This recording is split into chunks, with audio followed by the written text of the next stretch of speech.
حضرت ابو ذر غفاری رضی اللہ تعالیٰ عنہ فرماتے ہیں میں اپنے ماتحتوں کے حق میں بڑا سخت تھا، سخت تھی میری طبیعت، میرے غلاموں کی جرت ہی نہیں تھی کہ وہ میرے سامنے گفتگو کر سکیں اور ٹھہر بھی سکیں۔ فرماتے ہیں جس دن میں کلمہ پڑھنے گیا، جس دن میں حضور کی بارگاہ میں، تو میں نے کہا حضور کوئی خاص نصیحت؟ تو نبی پاک نے فرمایا میری نصیحت تیرے لیے یہ ہے کہ جیسا تو نے کھانا ہے ویسا ہی غلام کو کھلانا ہے، جیسا تو نے پہننا ہے ویسا ہی غلام کو پہنانا ہے۔ حضرت ابو ذر کہتے ہیں جو میرے اندر کمی تھی وہی میرے نبی نے نصیحت کر دی، جو میرے اندر کوتاہی تھی وہی غیب جاننے والے رسول نے بتلا دی۔ فرماتے ہیں میں گھر گیا، جب میں جاتا تھا تو ملازموں کا سانس خشک ہو جاتا تھا، وہ کانپنے ہانپنے لگتے تھے کہ جانے اب یہ کیا کرے گا۔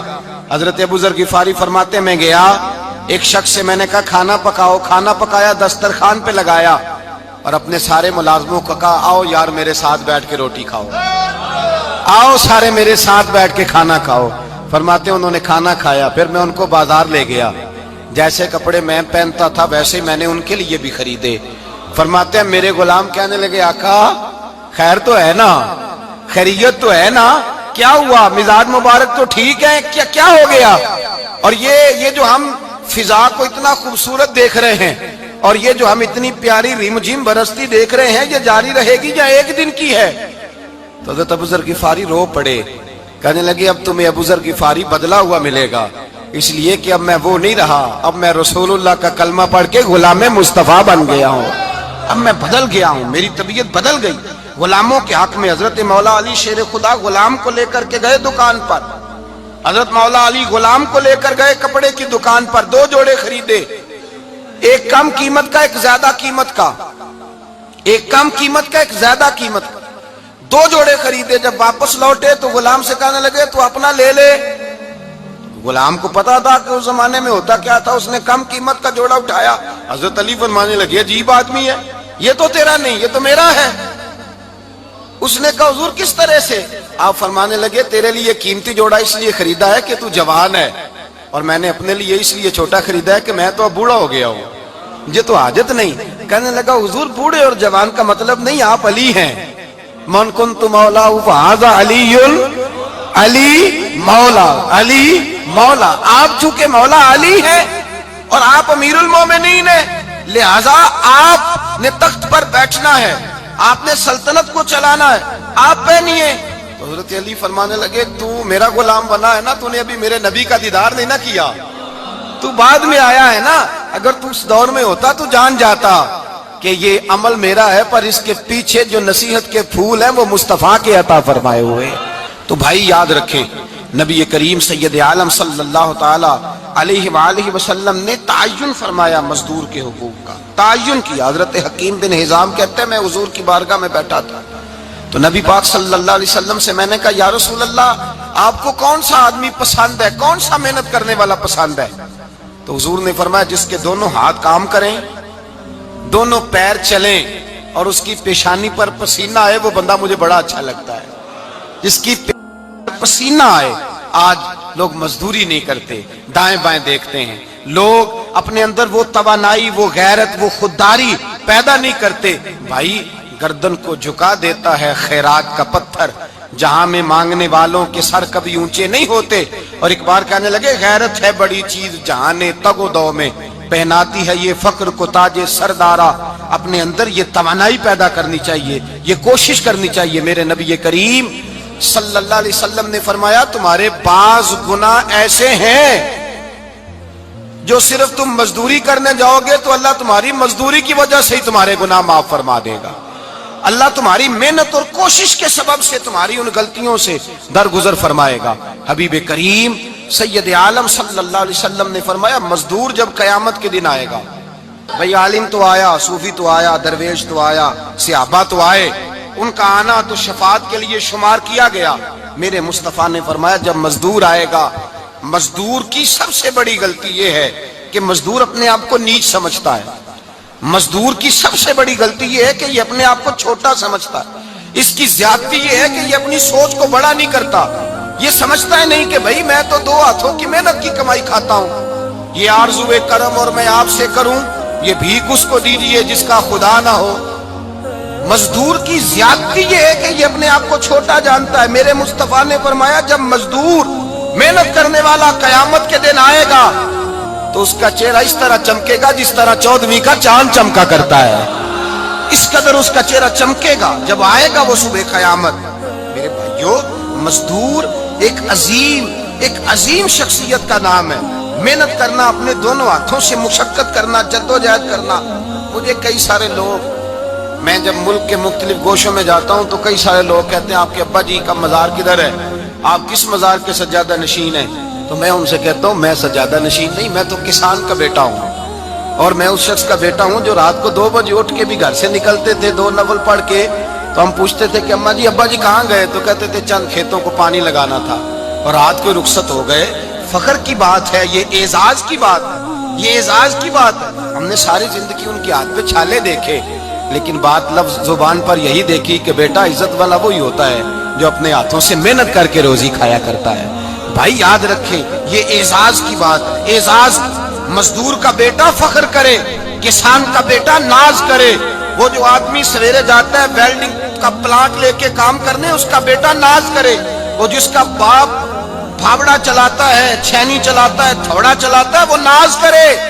اور مزار صرف ان لوگوں کے نہیں ہوتے جو اللہ اللہ کرتے ہیں، ہو کرتے ہیں. وہ تو قابل اعزاز ہے اللہ کے بندے، ان کے بھی مزار ہوتے ہیں. مزار وہ بھی ہوتا ہے جس کو میرے مصطفیٰ نے فرمایا القاسم حبیب اللہ، جو محنت کرتا تھا، ہاتھوں سے جدوجہد کرتا تھا، وہ بھی تو اللہ کا دوست ہے نا. اس کا بھی تو مزار ہے نا، اس کی بھی تو قبر پر انوار ہے جو اللہ کا محبوب ہو کے گیا. تو بھائی اپنا اعزاز جانے سمجھے اس بات کو. میرے مصطفیٰ کریم صلی اللہ علیہ وسلم مزدور کو عزت دیتے، وقار دیتے. اور جو حضور کے گھر میں خادم ہوتے ان کی ناز برداری کرتے.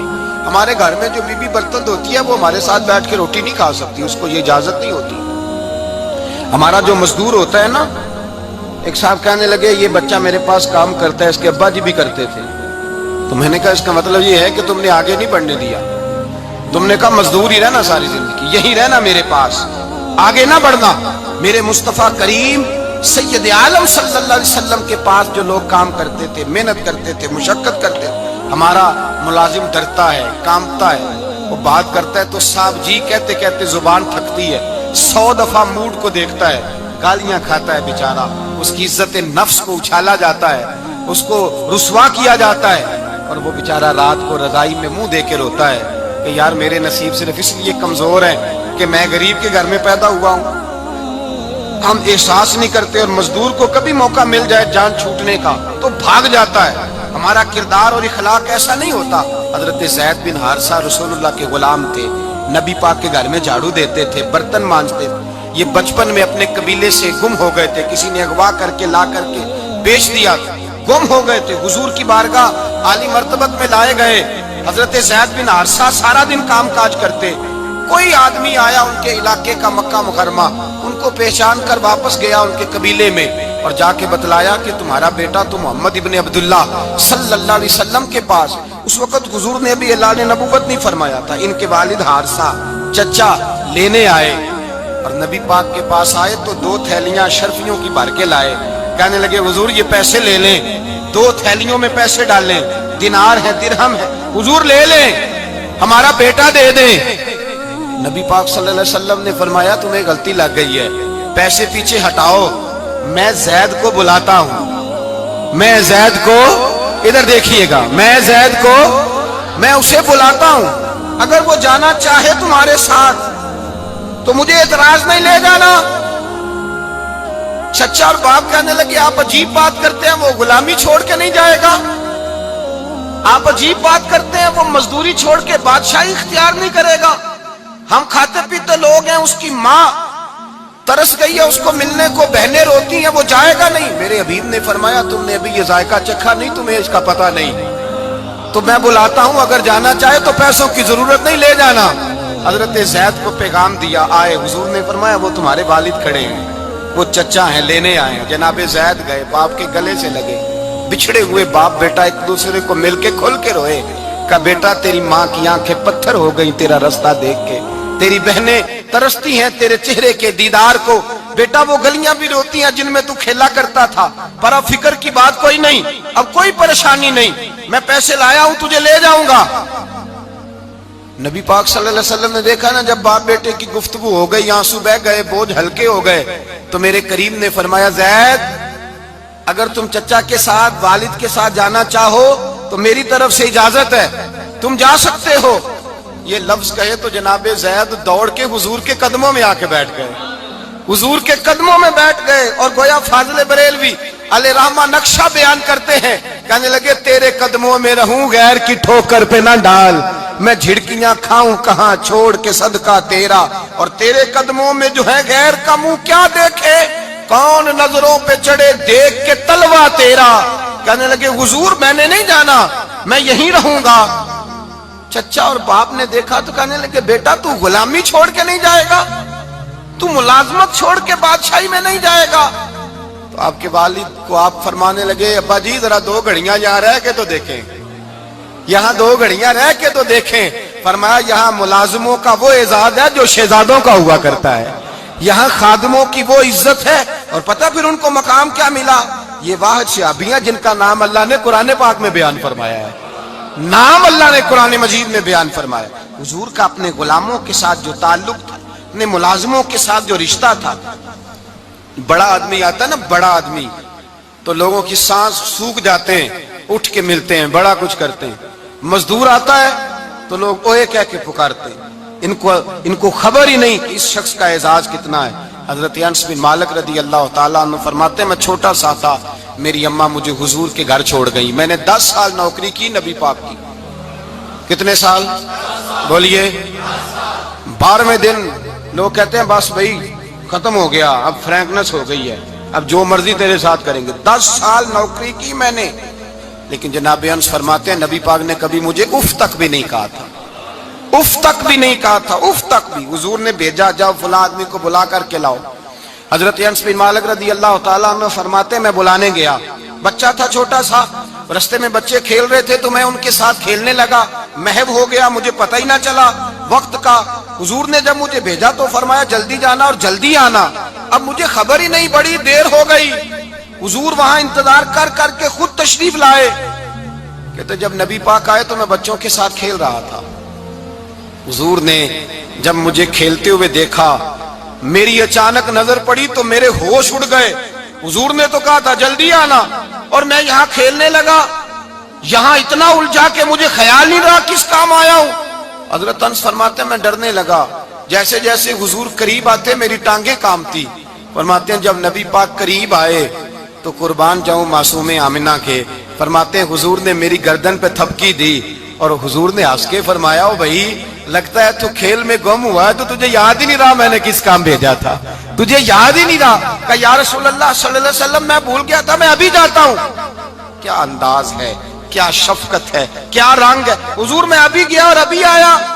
نبی پاک نے فرمایا نہیں یار تو کھیل میں خود ہی چلا جاتا ہے، تو کھیل یہاں میں خود جاتا۔ یہ اعزاز، یہ فضیلت، یہ درجہ کس نے ذروں کو اٹھایا اور صحرا کر دیا، یہ کس نے قطروں کو ملایا اور دریا کر دیا، یہ کس کی حکمت نے یتیموں کو کیا در یتیم اور غلاموں کو دنیا بھر کا مولا کر دیا، یہ کس نے اتنا۔ میرے بھائی مزدور کو حضور نے اعزاز دیا، نبی پاک اپنے ہاتھ سے کام کرنے والے کے ساتھ اس نے سلوک کرتے، محبت کرتے، پیار کرتے۔ ایک بوڑھی اماں تھی جو مسجد میں جھاڑو دینے کی مزدوری کرتی تھی۔